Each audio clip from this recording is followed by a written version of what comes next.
စက်သွန်နီဦးကြီးတစ်လုံးကိုစီနဲ့စနွေးလေးနှဲငယ်နဲ့စီတက်ထားပေးလိုက်မယ်စီတက်ထားတဲ့တော့တွင်မှာခုနကစီထားတဲ့ပဇွန်လေးကိုစနွေးနှဲငယ်ကြားလေးနှဲငယ်ငမြိုင်လေးနှဲငယ်စားလေးနှဲငယ်နဲ့ဒီစားလေးနေပေးထားပြီးတော့ဖွားလေးနေထားမယ်နော်ခဏလေးပေးထားလိုက်မယ်သွန်နီလေးတွေပျော်ပြီးတော့နွမ်းလာပြီဆိုရင်စက်သွန်အဖြူ4 5 6မွာဥအကြီးကိုထောင်းထားလေးထည့်ပြီးတော့နီးရဲပြီးကျွတ်လာတဲ့အထိမှုပေးမယ်ပြီးရင်ရောင်တင်မုတ်သမင်းစားစွန်း3စွန်း3မုတ်4စွန်းထည့်မယ်ငမြရီသမင်းစားစွန်း2စွန်းထည့်ပြီးတော့မှွေထားပေးလိုက်မယ်စက်သားမှုတ်လေးလည်း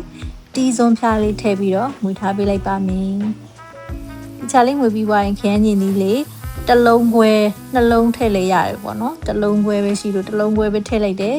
ပြီးရင်တော့ရေးထည့်ပြီးရင်တေချာလေးမှွေထားပြီးရင်ဖုံးလေးခဏအုပ်ထားလိုက်မယ်အနှစ်ကျလာတဲ့ဒီတဲထားပြလိုက်မယ်ဖုံးပြင်ပြီးတော့အနှစ်ကျလာပြီဆိုရင်တော့ခုနကနေထားတဲ့ပဇွန်လေးတွေကိုထည့်ပြီးတော့တေချာလေးထပ်မှွေထားပြလိုက်ပါမယ်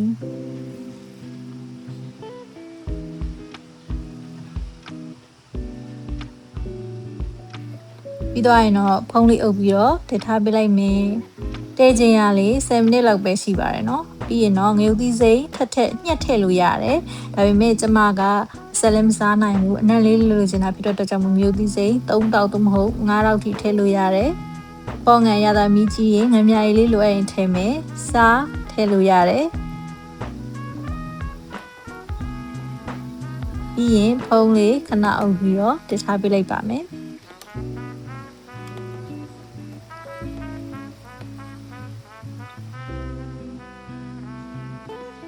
ပြီးတော့ရင်တော့ရေလေးအနည်းငယ်ထပ်ထည့်မယ်စားလေးနည်းနည်းထပ်ထည့်ပါမယ်ဘာဖြစ်လို့လဲဆိုတော့စီလေးရေလေးစားခြင်းလို့ပါဒီနေရာမှာစီပြန်လေးစားခြင်းနေဆိုရင်တော့ရေခမ်းပြီးတော့စီပြန်လာတဲ့အထိတည်ပေးလို့ရပါတယ်